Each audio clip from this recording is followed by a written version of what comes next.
Hai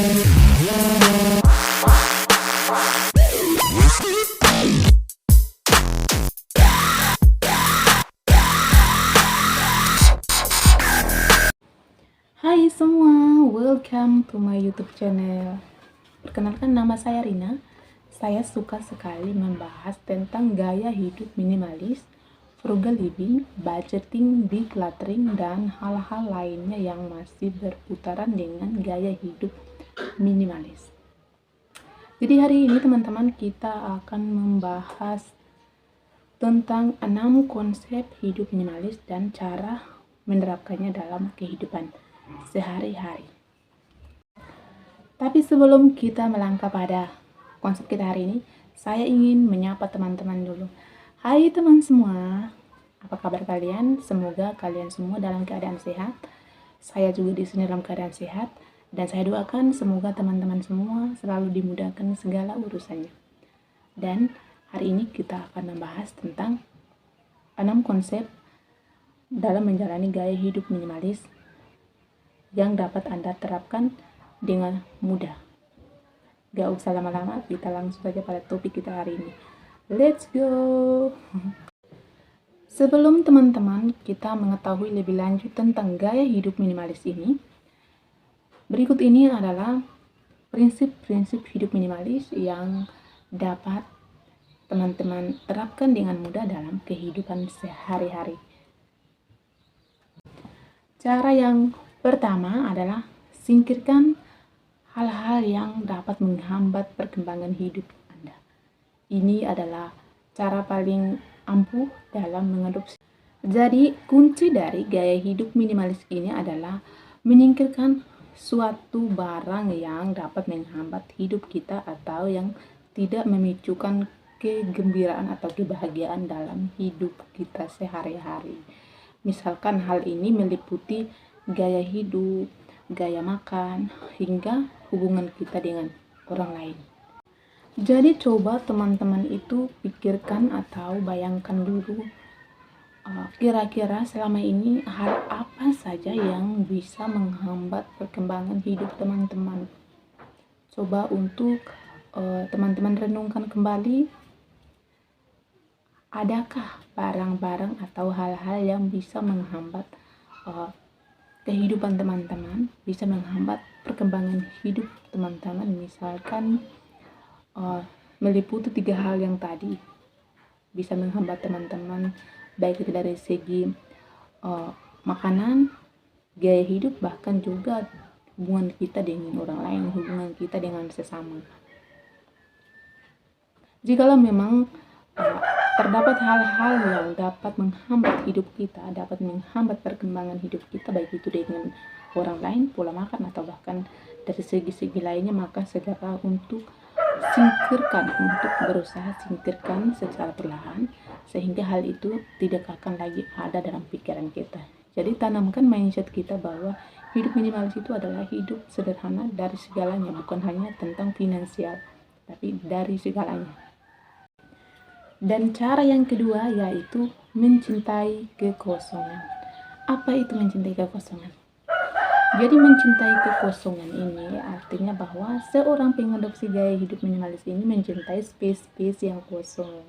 Mencintai kekosongan di atas meja, misalkan di ruang tamu itu kan meja untuk tamu terkhususnya tentunya ya. Tapi mungkin dari sebelumnya pernah ada Anda letakkan buku, atau mungkin cangkiran kopi, atau mungkin juga kunci kendaraan, atau bahkan juga laptop kerja, semuanya Anda letakkan di situ. Mulai sekarang cobalah untuk mengurangi dan mencintai kekosongan. Nanti teman-teman akan merasakan betapa memang betul ya gaya hidup minimalis ini mencintai kekosongan. Ketika kita melihat meja kita yang kosong ya, yang lapang, tentunya hati kita akan terasa lebih lapang, lebih rileks dalam menjalani kehidupan minimalis ini. Cobalah untuk singkirkan barang-barang tersebut di atas meja tersebut, disingkirkan sehingga teman-teman itu bisa merasakan space yang kosong tersebut itu benar-benar memberi manfaat dan benar-benar membantu kita sekali dalam merilekskan hidup kita, baik itu dari pikiran dan juga tenaga kita ya. Kita itu lebih bebas, lebih gampang untuk mengambil segala sesuatu, karena segala sesuatu itu sudah ada pada. Cara yang ketiga yaitu singkirkan 80% dari barang yang kamu punya. Wow, ini adalah langkah yang paling tidak mudah untuk dijalani.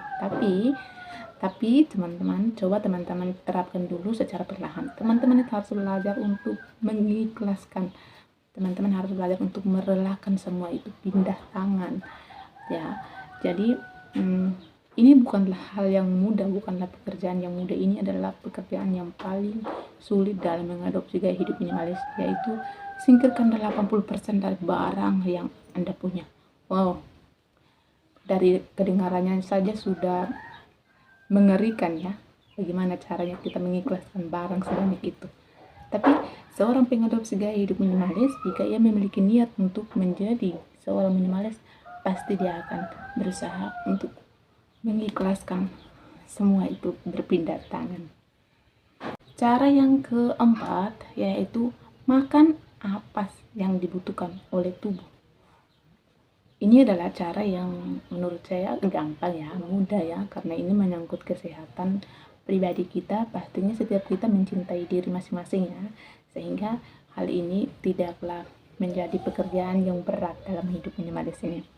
Jadi menyantap makanan hanya yang dibutuhkan saja, yang berarti bahwa teman-teman itu dapat mengkonsumsi makanan yang benar-benar dibutuhkan oleh tubuh kita saja, bukan hanya karena keinginan kita. Saya pengen makan ini, saya pengen makan itu, sebenarnya memberikan penyakit pada diri kita. Jadi kita harus mencintai diri kita terlebih dahulu ya teman-teman, yaitu dengan memberikan dia makanan yang layak dan minuman yang layak, serta istirahat yang cukup. Dan cara yang kelima yaitu uang bukan segalanya. Kata siapa uang bukan segalanya? Tanpa uang kan kita tidak bisa buat apa-apa. Iya betul. Tapi coba untuk terapkan dalam pikiran Anda, tanamkan dalam pikiran Anda bahwa uang bukanlah segalanya.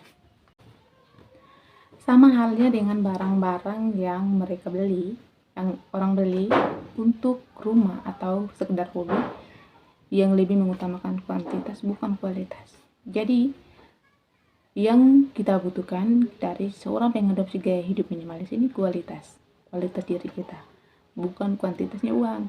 Jadi pertama, pastikan kita sehat. Kedua, pastikan kita masih segar, bugar. Intinya diri kita utamakan terlebih dahulu sebelum kita beranjak untuk hal-hal yang lebih tinggi. Bagaimana coba kalau kita dalam keadaan sehat dan kita masih terus diam diri untuk tidak bekerja. Tapi bayangkan jika kita sakit dan kita memaksakan diri kita untuk kejar uang, maka saya tekankan bahwa uang bukan segalanya. Ini adalah fakta. Jika teman-teman bekerja dalam keadaan sakit, maka bukan uang yang kamu cari, tapi kematian yang sedang kita jemput. Jadi cintailah diri kita sendiri, cintailah pekerjaan kita, itu pun dalam keadaan kita sehat ya. Cintai diri kita dalam keadaan apapun. Itulah makanya uang bukan segalanya. Dan cara yang terakhir yaitu waktu yang hilang tidak akan kembali, atau waktu tidak dapat diulang. Sebagian besar dari kita, termasuk saya di dalamnya, karena ini saya banget. Sebagian besar dari kita tidak memiliki peraturan tertentu dalam hidup kita mengenai waktu ini. Ini adalah kesalahan terbesar dari hidup kita, kesalahan terbesar dari gaya kita membuang-buang waktu. Jadi sebagian besar dari kita memiliki beberapa sifat buruk dalam cara menghabiskan waktu, sehingga waktu kita dalam 24 jam itu terbuang dengan sia-sia. Misalnya nih, Misalnya bermain media sosial sampai lupa waktu dan kewajiban kita. Dan ini adalah saya banget. Saya adalah orang yang seperti itu dulu. Tapi semenjak saya mengenal gaya hidup minimalis ini, saya mencoba dan terus mencoba untuk mengurangi hal-hal buruk tersebut dari kehidupan saya. Coba bayangkan teman-teman ya. Coba bayangkan hidup sebelumnya di era media sosial ini, di mana orang-orang tetap bisa bahagia, orang-orang masih bisa tetap bersantai, nongkrong bareng suami, bareng anak-anak, orang tua, dan semuanya. Mereka itu menghabiskan waktu mereka dengan benar-benar bermanfaat, yang berguna, dan memberikan dampak-dampak yang positif dalam kehidupan mereka. Waktu mereka adalah harta yang paling berharga, karena bagi mereka waktu adalah uang. Itulah mengapa mereka itu benar-benar menghargai waktu 24 jam dalam sehari. Well, itulah dia 6 cara mudah dalam mengadopsi gaya hidup minimalis yang wajib Anda tiru, Anda coba. Dan di akhir video saya ingin mengucapkan terima kasih banyak karena sudah berkunjung dan menonton video saya. Semoga teman-teman dengan menonton video ini, teman-teman bisa dimotivasi dan membangun karakter lebih bagus dan bersedia untuk mengadopsi gaya hidup minimalis ini. Jangan lupa follow terus saya dan juga ikuti video saya berikutnya sehingga teman-teman tidak ketinggalan video-video dari saya seputaran gaya hidup minimalis ini. See you, sampai ketemu lagi di video berikutnya. Bye.